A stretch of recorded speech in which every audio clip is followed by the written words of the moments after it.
시청자 여러분 안녕하십니까? 뉴스의 조수빈입니다. 4년마다 돌아오는 세계인의 축제입니다. 2022 카타르 월드컵이 이제 6시간 뒤면 막을 올립니다. 올해도 많이 힘들었을 우리 국민들에게 위안과 기쁨이 됐으면 좋겠습니다. 이 마음을 담아서요 곧바로 카타르 도하로 가겠습니다. 자, 김태욱 기자, 현장 분위기가 어떻습니까? 네, 저는 조금 뒤 개막전이 열리는 알바이트 경기장 앞에 나와 있습니다. 사막 위에 지어진 경기장이다 보니 지금 주변이 뿌열 정도로 모래바람이 강하게 불고 있습니다. 오늘 경기가 있는 에콰도르 팬들은 벌써부터 경기장 근처에서 들썩이고 있습니다. 어제 전야제에서는 화려한 불꽃놀이가 펼쳐졌는데요. 수백 개의 드론이 밤하늘을 장식하기도 했습니다. I was in 25 events like this, but I never see these fireworks in any place in the world. 카타르 정부는 이전 월드컵엔 없었던 화려한 개막식을 준비했습니다. 2036년 올림픽 유치를 위해 사전 작업을 벌인다는 분석이 나옵니다. 이 개막식엔 BTS의 정국이 공연을 펼칩니다.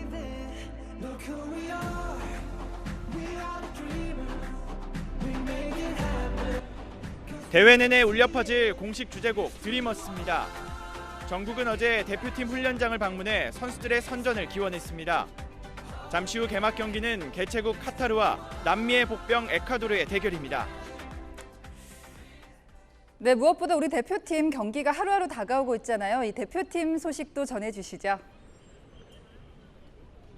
네, 우리 선수들은 오늘 처음으로 하루 종일 쉬었습니다. 지난 14일 카타르에 도착한 이후에 강행군을 이어왔는데요. 벤투 감독이 오늘을 휴식일로 정한 겁니다. 외출도 할 수 있고요. 모든 일정을 선수 개인의 자유에 맡겼습니다. 선수 대부분은 숙소에서 휴식을 취할 걸로 보입니다. 보드게임 같은 것도 있고 거기 탁구대도 있고 해서 이제 밥 먹고 조금 루미큐브나 좀 그런 거 하면서 네, 시간 보내고 있습니다. 내일은 경기를 치를 에듀케이션 시티 스타디움을 찾아 분위기를 익힐 예정입니다.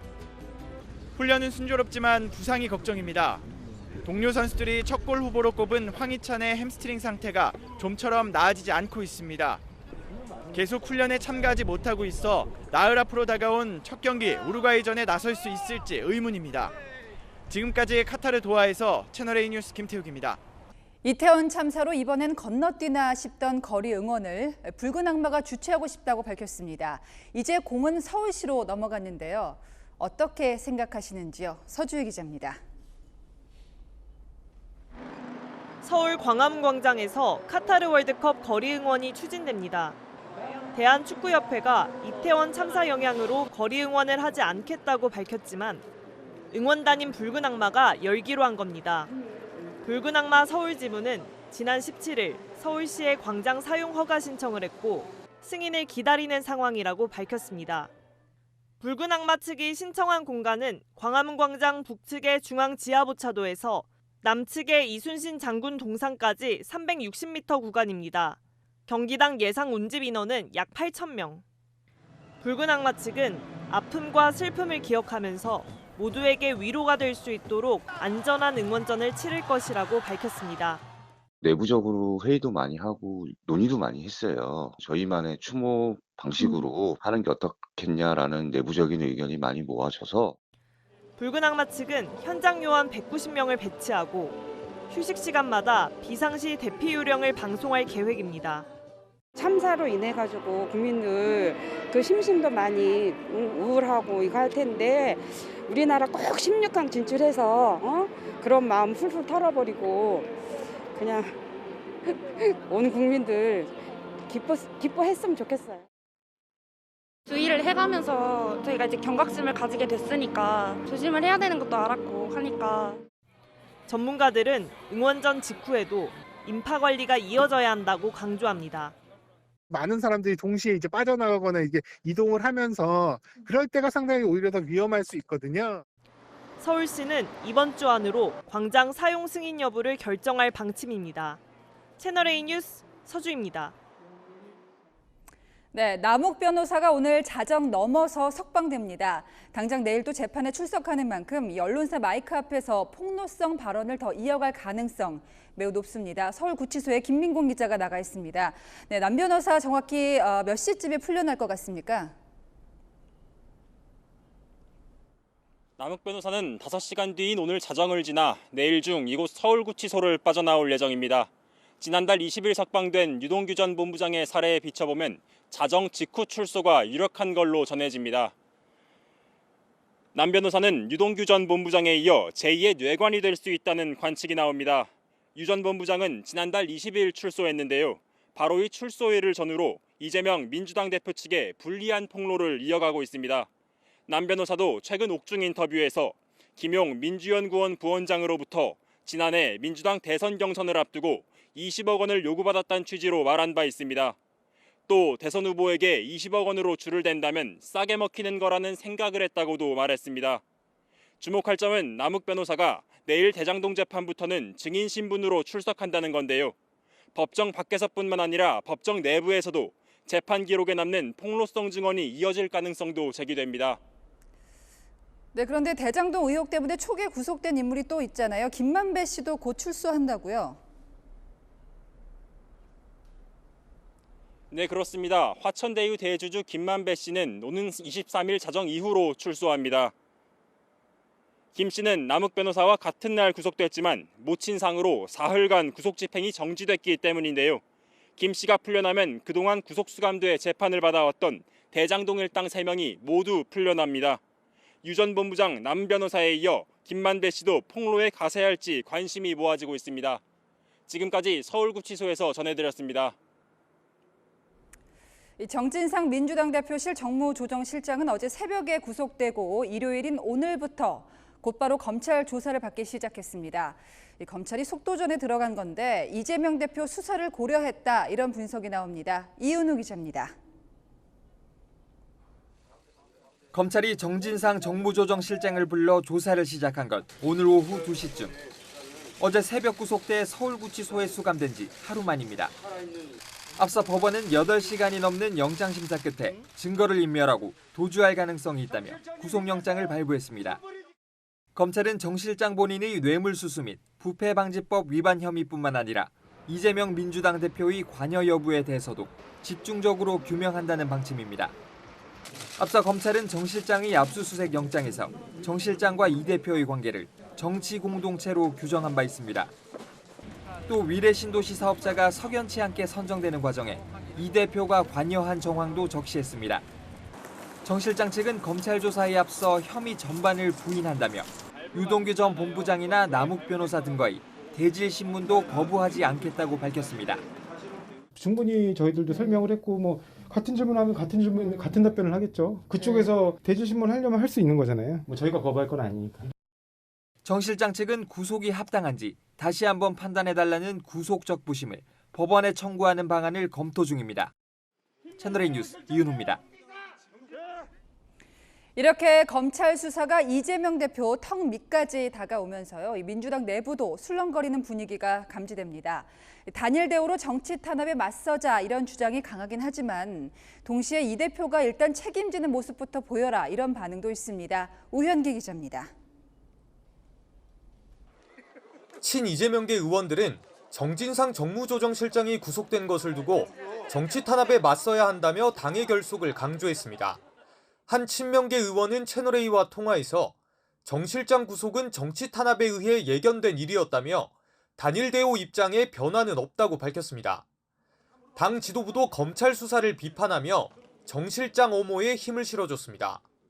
결코 지금 검찰이 주장하는 바와 같은 일을 저지를 사람은 결코 아니라는 게 제 확신입니다. 검찰이 너무나 무도하게 일방적으로 진술에만 의존하는 이런 처리 방식에 대해서는 저는 심각한 우려를 갖고 있습니다. 반면 비이재명계 의원들은 이재명 책임론을 거론하며 온도차를 보였습니다. 비명계 한 중진 의원은 채널A와의 통화에서 용기 있는 지도자라면 책임지고 물러난 뒤 무죄를 증명해야 한다고 말했습니다. 또 다른 비명계 의원은 자신의 결백함을 떠나 측근 2명이 구속됐는데 이 대표가 최소한 사과는 해야 하는 것 아니냐고 지적했습니다. 국민의힘은 친명과 비명의 틈새를 파고들었습니다. 내부에서 이 대표 의견과는 다른 목소리들이 나오기 시작했습니다. 자신이 개딸임을 자인하는 의원이 아니라면 즉시 이재명 대표 방탄을 멈추고 국민과 함께 걷기를 바랍니다. 그러면서 끝까지 이 대표 방탄만을 고집한다면 민주당 의원들은 개딸과 다를 것이 없다고 압박했습니다. 채널A 뉴스 우현기입니다. 네, 보신 것처럼 당 안에서도 입장이 엇갈립니다만 야권 강경파 의원 7명이 촛불 집회에 섰습니다. 거대 야당 국회의원이 의회가 아니라 거리 연단에서 대통령 퇴진을 주장한 겁니다. 대통령실은 헌정 질서를 흔드냐며 비판에 나섰습니다. 이현수 기자입니다. 철험에 든 야당 강경파 의원 7명이 어제 윤석열 대통령 퇴진을 주장하는 촛불 집회에 참석했습니다. 고맙습니다. 고맙습니다. 앞장서고 분발한다는 다짐 반가워서 다들 잘 들으. 이들은 이 자리에서 이태원 참사 진짜 주범 윤석열은 책임져라. 참사 유가족이 모여야 한다. 윤석열 차는 고장났다. 폐기해야 한다며 비판을 쏟아냈습니다. 국민의힘은 민주당이 이태원 참사를 정쟁화하고 있다며 총공세에 나섰습니다. 이재명 대표 방탄을 위해 국가적 참사마저도 정치적 악용을 서슴지 않는 야당 의원 7명이야말로 그들이 말한 이태원 참사 칠적입니다. 정진석 비대위원장은 레드라인을 넘었다며 기승전 이재명 살리기라고 지적했습니다. 대통령실도 헌법기관인 국회의원이 헌정 질서를 흔드는 주장에 동조하는 건 바람직하지 않다며 비판에 가세했습니다. 논란이 커지자 민주당은 의원 개인 행동이라고 선을 그었습니다. 촛불 집회에 나가시는 거에 있어서 제재를 하거나 그거에 대한 당에서 어떠한 지시는 없었습니다.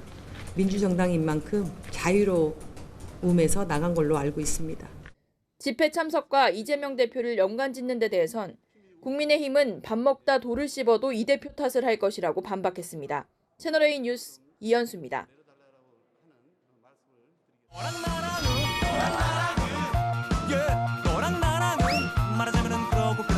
네, 여러분들은 정치부 최수연 기자와 함께하겠습니다. 첫 번째 주제 보겠습니다.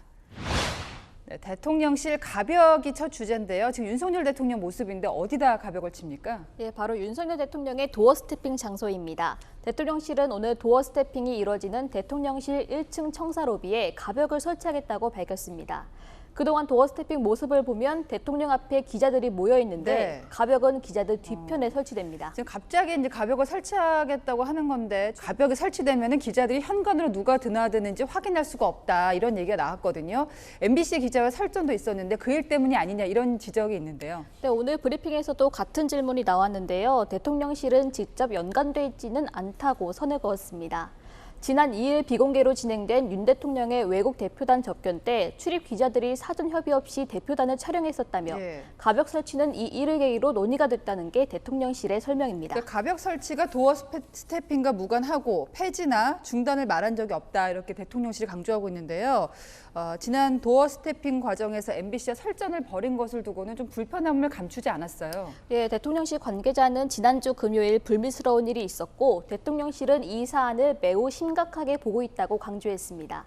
민주당은 언론 탄압이라며 연일 날을 세우고 있습니다. 윤석열 정권과 국민의힘이 언론 탄압을 정당화하기 위해 MBC에 대한 꼬투리 잡기에 여념이 없습니다. 보안상의 이유로 가벽을 설치하는 걸 문제 삼을 수는 없겠죠. 다만 국민과의 소통을 위한 도어 스태핑의 당초 취지에는 변함이 없어야 할 것 같습니다. 자, 다음 주제 보겠습니다. 누가 귀환하는지. 네, 조국 전 법무부 장관 돌아옵니까? 네, 최근 정치권에서 조국 전 장관의 정계 복귀 가능성이 거론되고 있습니다. 윤 대통령의 멘토로 알려진 심평 변호사의 주장인데요. 심 변호사는 SNS에 그는 다시 서서히 일어나고 있다며 이제 이재명의 시대는 저물고 있다고 주장했습니다. 그러니까 보니까 조국 전 장관을 이재명 대표 이후에 야권 차기 지도자로 꼽은 겁니다. 어떤 근거입니까? 예, 심 변호사에게 그 이유가 뭔지 직접 물어봤습니다. 첫째로 고난의 과정을 지내온 고난서사가 있어야 됩니다. 두 번째로 사람을 모으는 능력이 더욱이 조 교수는 화려한 음정과 또 화려한 또 외모를 갖추고 있죠. 이런 점에서 다른 정치인을 많이 능가한다고. 조국 전 장관이 정치에 뜻이 없다고 밝힌 부분에 대해서는 이렇게 지적했습니다. 전국적 지지율이 만약에 한 10% 정도 나온다 그러면은 조 교수는 눈앞에 다른 것을 보지 않을 겁니다. 바로 정치로 내변할 겁니다. 그렇군요. 이러다 보니까 조국 전 장관 근황이 어떤지 관심이 쏠리는데 최근에 새로운 책을 썼잖아요. 네, 조국 전 장관은 최근 법학 관련 책을 냈고 책 소개를 위해 방송에도 출연했습니다. 네. 자신의 상황을 귀향을 간 상태라고 표현하며 정치적 사안에는 말을 아꼈습니다. 지금 윤석열 대통령의 6개월을 보면은 부정적 지지를 하고 있는 건데요. 그에 대해서는 제가 언급을 안 하는 게 좋겠습니다. 조국 전 장관과 그 가족에 대한 재판도 얼추 마무리가 되어가고 있습니다. 여러 관측이 나오지만 조 전 장관의 향후 행보를 결정하는 건 결국 민심이 아닐까 싶습니다. 그렇군요. 지금까지 어랑야랑이었습니다. 네, 북한이 오늘도 김정은 위원장 딸 사진을 추가로 공개했습니다. ICBM 발사 현장에선 딸의 사진을 거듭 공개한 것. 외신들은 그 자체만으로도 여러 의미를 부여하고 있습니다. 김재혁 기자입니다.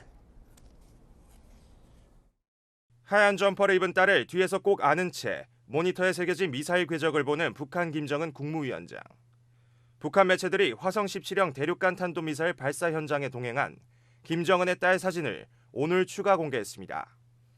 그제 쏜 화성 17형 ICBM을 횡성 최강이라고 치켜세운 북한 매체들은 후대들의 밝은 웃음과 고운 꿈을 위해 평화 수호의 위력한 보검인 핵병기들을 질량적으로 계속 강화할 것이라고 주장했습니다.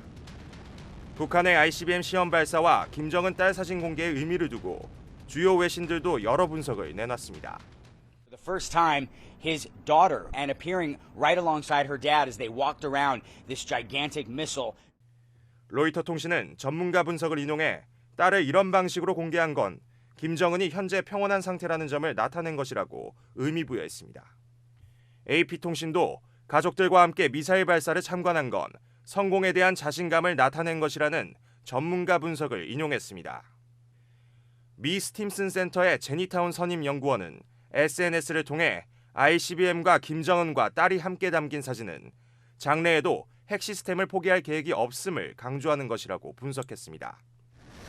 북한의 ICBM 시험 발사 성공을 두고 AP통신과 영국 BBC 등은 미국에 더 직접적인 위협을 제기했다고 짚었습니다. 미국을 비롯한 국제사회의 우려도 깊어졌습니다. We again call for North Korea to stop further unlawful destabilizing acts. 미국의 요구로 내일 소집되는 유엔 안전보장이사회는 공개 회의를 통해 북한 대응 방안 등을 논의할 예정입니다. 채널A 뉴스 김재혁입니다. 네, 이른바 백두혈통이라면 김정은 위원장의 여동생 김여정도 있습니다. 4년 전 평창에 방문했던 모습입니다. 이 당시 문재인 전 대통령이 자신과 김여정을 만나게 하려는 듯한 무언의 압박을 받았다. 마이크 펜스 전 미국 부통령이 이렇게 주장한 회고록이 나왔습니다. 자, 그럼 문 대통령의 뜻이 통했을까요? 일부러 무시했다는 후일담도 밝혔습니다. 김윤수 기자입니다. 지난 2018년 2월 9일 세계의 관심은 평창올림픽 개회식 직전 만찬 행사에 쏠렸습니다.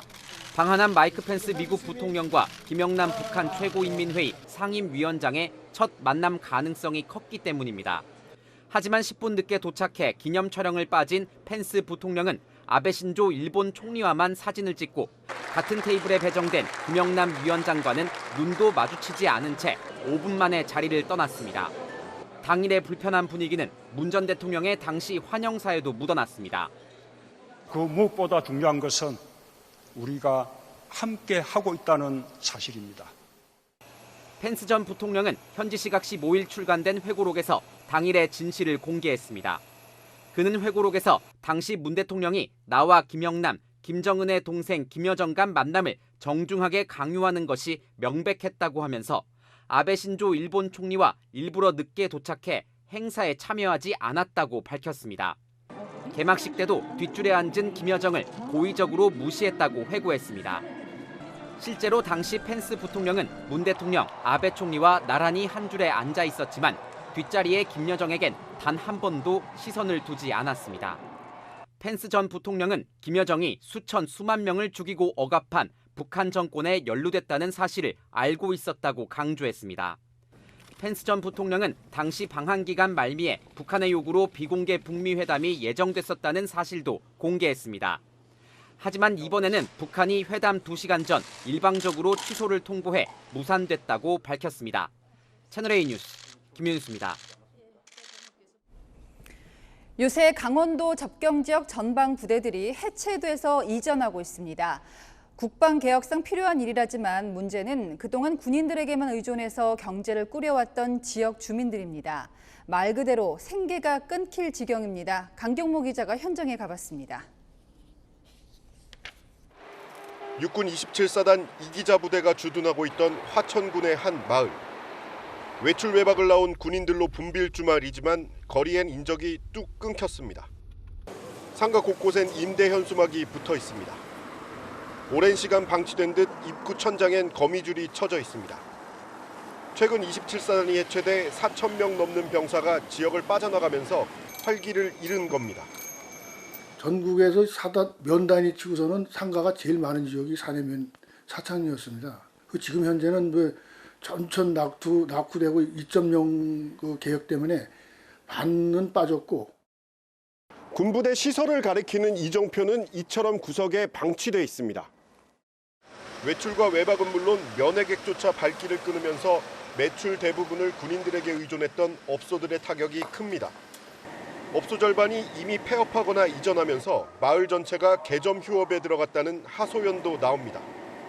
예전에 100%였으면은 지금은 거의 10%. 하늘과 땅이에요. 차이가. 기둥이 빠져버린 거야, 집안에. 그만큼 어려운 거예요. 햄버거 3개 지금 주문을 받고 있는 상황이에요. 코로나 때보다 더 심각해요. 오시면 우대를 해드리고 싶은데 네, 안타까워요. 화천군은 군부대가 빠져나간 자리에 농공단지 조성을 추진하고 있습니다. 하지만 군인들이 빠져나간 자리를 메울 수 있을지는 미지수입니다. 지역 경제를 지탱해온 군장병들이 떠나면서 접경 지역은 지역 소멸 위기에 내몰리게 됐습니다. 채널A 뉴스 강경모입니다. 네, 여기는 경남 김해에 있는 도심 하천의 모습입니다. 물고기 수만 마리가 집단 폐사해서 지역 사회가 발칵 뒤집혔는데 뭐가 원인일까? 사람한테 영향은 없을까? 제보가 뉴스다 배영진 기자가 그 의문점을 취재했습니다. 물고기 수백 마리가 수면 위에 떠 있습니다. 자세히 보니 배를 드러낸 채 죽어 있습니다. 죽은 물고기를 수거해보지만 끝이 보이지 않습니다. 저거 있죠. 하나 죽었죠. 저기 살아있었어요. 조금 전까지. 살아있다가 꼼질꼼질 하다가 죽어보세요. 집단 폐사한 물고기가 발견된 건 어제 오전부터. 하천 2.5km 구간에 걸쳐 발견됐는데 지금껏 수거된 것만 수만 마리에 달합니다. 많이 수거됐습니다. 김해시는 인근에 있는 금속 가공업체를 주목하고 있습니다. 이 업체는 최근 폐업 신고를 하고 현장을 정리하는 중이었습니다. 그런데 재련 과정에 나온 찌꺼기인 슬러지를 세척하면서 여기서 나온 폐수를 그대로 배출한 것으로 드러났습니다. 확인된 양만 1000리터 가까이 됩니다. 업체는 폐수를 배출한 건 인정했지만 집단 폐사와는 관련 없다고 주장하는 것으로 알려졌습니다. 그쪽 하수구에서 그런 징후가 보였다는 건 있는데 자기가 나갔다는 것만 인정하지 그걸로 인해서 그게 사건이 그렇게 되었다는 것을 인정을 하진 않죠. 김해 도심을 흐르는 해반천은 낙동강과 이어져 있습니다. 하천을 흐르는 물은 낙동강을 거쳐 바다로 흘러갑니다. 슬러지 폐수라고 하는 거는 유해학 물질을 함유하고 있을 수 있기 때문에 낙동강에도 영향을 미치고 바다에도 영향을 미칠 수 있는 문제고요. 김해시는 폐사한 물고기를 정밀 검사해 업체가 배출한 폐수와 관련이 있는지 규명할 방침입니다. 채널A 뉴스 배영진입니다. 저번 주 배수구를 막은 낙엽 때문에 도로가 물바다가 됐던 일 기억하시죠? 볼 때야 좋지만 낙엽 치우는 것도 분명 큰일입니다. 이 많은 낙엽을 모아서 어떻게 처리할지 궁금했는데요. 오늘 현장 카메라는 낙엽이 지고 난 그 뒷이야기를 따라가 봤습니다. 장하연 기자입니다. 가을철 거리 곳곳을 물들이는 단풍 참 예쁘죠? 그런데 떨어지고 난 뒤에는 처치곤란 애물단지가 된다고 합니다. 매년 수많은 낙엽은 어디로 가는지 현장으로 가보겠습니다. 은행잎이 점령한 거리는 노란빛으로 가득합니다. 환경미화원들이 100m 큼지막한 자루에 낙엽을 가득 담습니다. 송파구에서만 가을철에 치우는 낙엽은 600톤이 넘습니다. 쌀쌀한 날씨에도 무거운 낙엽 자루를 옮기다 보면 몸은 금세 땀범벅이 됩니다. 한 100리터짜리에 한 25kg에서 20kg에서 한 25kg 정도 됩니다. 허리는 아프죠. 깨진 병 같은 위험한 물건이 섞여 있으면 부상을 당하기도 합니다. 낙엽 속에 병이 깨진 거라든가 음식물 쓰레기 같은 게 많아요. 작업을 하다 보면 손이 다치는 경우가 있거든요. 수거된 낙엽은 쓰레기 선별장으로 옮겨져 분리 과정을 거칩니다.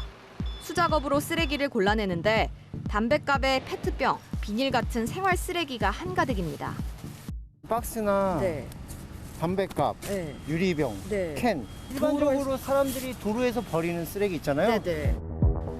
이러다 보니 절반은 고스란히 소각장으로 보내집니다. 예산이 지금 엄청 비싸요. 막 갖다 버리기에는. 1톤에 한 20만 원 가까이예요. 저 1000톤이라고 생각했을 때 돈이 엄청나죠. 버리는 게 일이고 돈이지만 유용하게 쓰는 곳들이 있습니다. 배에서 내린 트럭이 낙엽을 길에 뿌립니다. 길은 가을의 정취로 물들고 방문객들은 신이 났습니다. 송파구는 지난 2006년부터 매년 은행잎 20톤씩을 무료로 남이섬에 공급하고 있습니다. 소각 비용을 아끼고 관람객도 끌어모으는 일석이조 효과를 내고 있습니다. 국부 낭비를 할 필요 없이 사람들이 이거 즐길 수 있잖아요. 정말 동심으로 돌아가서 즐겼어요. 낙엽을 비료로 쓰는 농가도 있습니다. 오늘 하루에만 낙엽 20톤이 들어왔는데요. 2년간의 발효 과정을 거친 뒤 비료로 사용됩니다. 유기물이 다량 함유돼 있고 분뇨와 달리 불쾌한 냄새가 없어 인기입니다. 보수력이 엄청 좋아진다. 그리고 토양이 건전해진다. 도시에서 온 거기 때문에 쓰레기가 많지 않을까 생각했는데 전혀 뭐 그런 문제가 없어서 너무나 좋습니다. 하지만 걸림돌도 적지 않습니다. 모으고 분류하는 것도 옮기는 것도 돈이 들다 보니 재활용을 포기하는 경우도 속출하고 있습니다. 작년에는 했었는데 낙엽만 있는 게 아니라 막 쓰레기가 같이 있으니 거기에 선별해야 되고 막 해충 낭비가 너무 심하고 실효성이 별로 없어가지고 올해는 안 한 걸로 결정했다고 하더라고요. 울긋불긋 멋진 풍경을 선사하지만 땅에 떨어지면 처치곤란한 낙엽들. 쓰레기로 남을지 자원으로 재탄생할지 우리 모두의 노력에 달렸습니다. 현장 카메라 장하연입니다. 한 국가와 민족을 조용히 사라지게 하려면 전쟁이나 질병보다 더 무서운 게 있습니다. 저출산입니다. 지금 대한민국은 정말 큰일 났습니다. OECD 꼴찌, 유일한 영명대 합계 출산율, 그것도 올해는 더 떨어져서요. 0.7명대로 곤두박질 칩니다. 우리의 미래인 아이들이 사라지고 교실 주인은 이미 바뀌고 있습니다. 심각한 저출산 실태를 서상희 기자가 현장에서 확인했습니다. 이곳은 지난 2월까지만 하더라도 아이들이 다니는 유치원이었는데요. 지금은 요양원으로 바꾸는 공사가 한창 진행 중입니다. 안으로 직접 들어가 보겠습니다.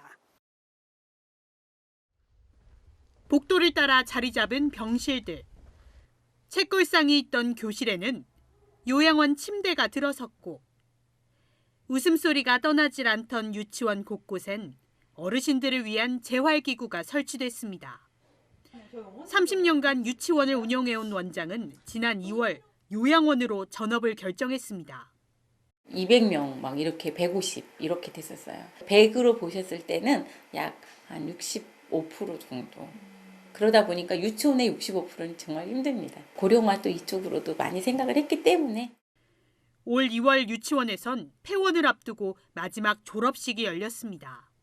마무리를 할 때에도 정말 선생님들도 다 정리를 해야 되고 다른 곳으로 갈 수 있도록 또 이렇게 해드려야 되고 그래서 조금 사실은 마음이 좀 아팠죠. 최근 어린이집이나 사립유치원을 노인 요양시설로 바꿀 수 있느냐는 문의도 잇따릅니다. 경영난에 빠지게 되고 경영난에 빠지니 폐업을 하고 이제 이 건물이 남잖아요. 부동산 또 경기가 안 좋으니 이 건물을 처분하기에도 어려우신 거예요. 어린이집이나 사립유치원은 법적으로 요양원과 같은 노유자 시설에 속해 용도 변경 절차가 상대적으로 간단합니다. 법적 기준에 따라 휠체어가 다닐 수 있도록 문턱을 없애고 창문 크기를 넓히는 등의 리모델링 공사를 하면 됩니다. 바닥 면적의 7분의 1만큼은 개방감을 줘야 됩니다. 의무사항입니다. 그러다 보니까 창문 있는 쪽에만 침실을 구성을 하고 있어요. 실제로 어린이집과 유치원의 숫자는 매년 줄어들고 있지만 요양원은 2018년 3,389개소에서 올해 9월 4,312개소로 1,000곳 가까이 늘어난 상황. 저출산의 그림자는 보육 현장의 모습도 바꾸고 있습니다. 채널A 뉴스 서상입니다. 고금리의 전당포가 없어지면 무슨 일이 생길까? 가난한 사람들이 정말 돈 빌릴 곳이 없어진다고 전해드린 적이 있죠. 마찬가지 일이 저축은행이나 대부업체에서도 일어나고 있습니다. 정말 절대 손대선 안 될 불법 사채로 내몰리는 사람들은 이미 늘고 있습니다. 강유현 기자가 취재했습니다. 신용대출 상담 받으러 왔는데요.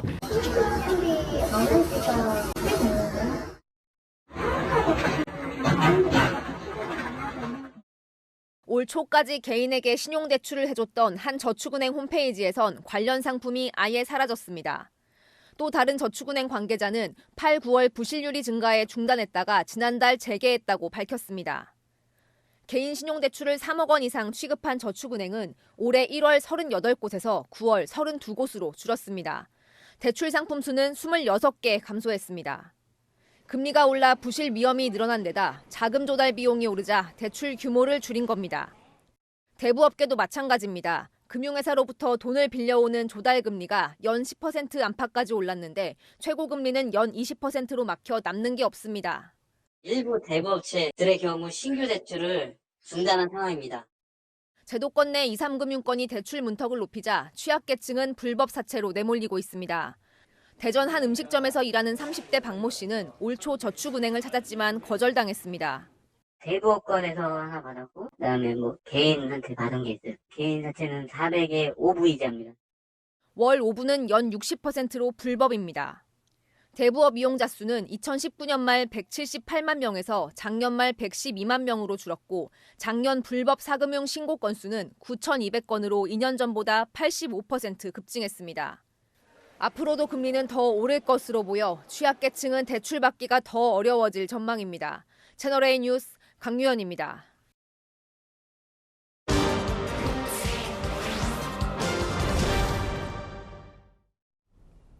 중국이 쏘니까 미국도 쐈습니다.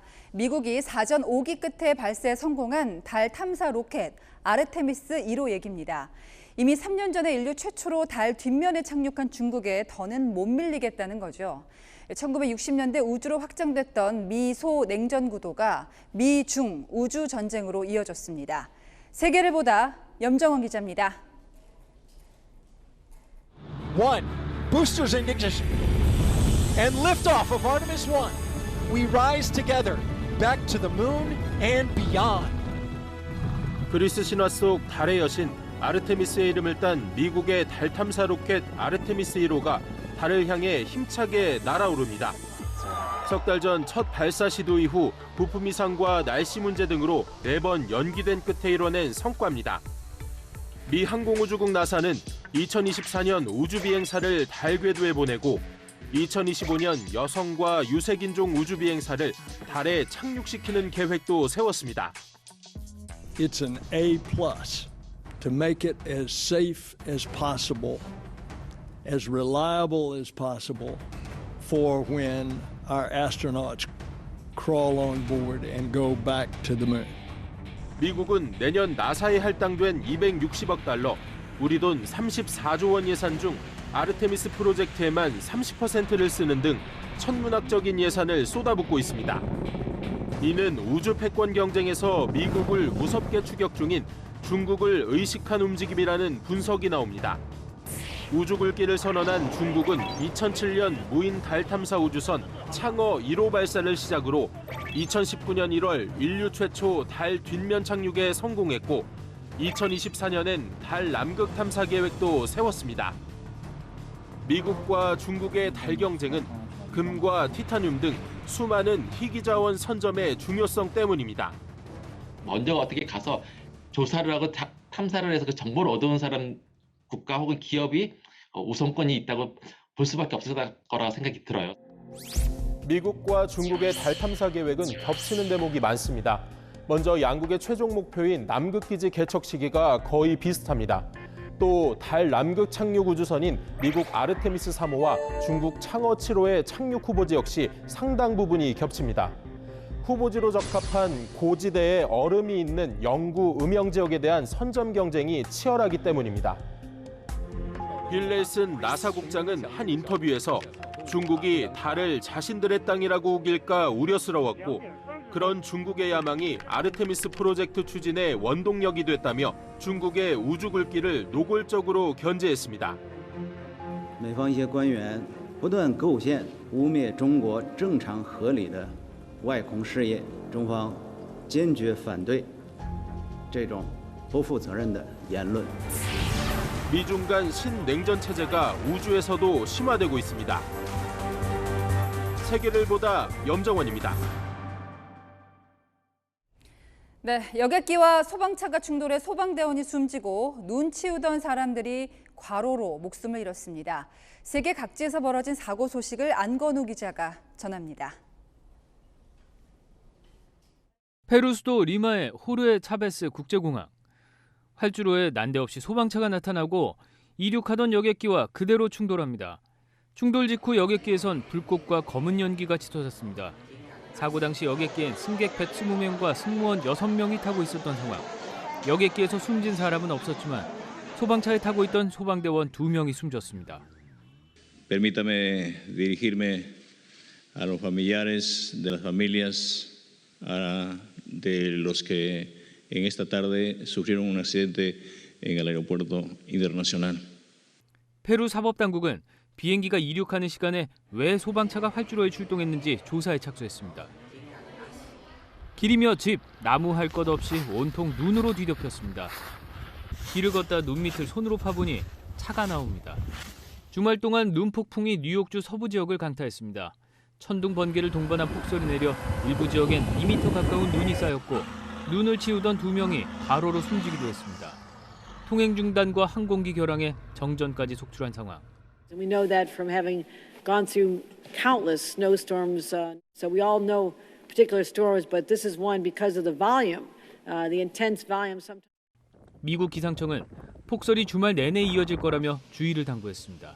채널A 뉴스 안건우입니다. 이번 주말 유난히 따뜻했습니다. 기온이 평년보다 크게 9도나 높았는데요.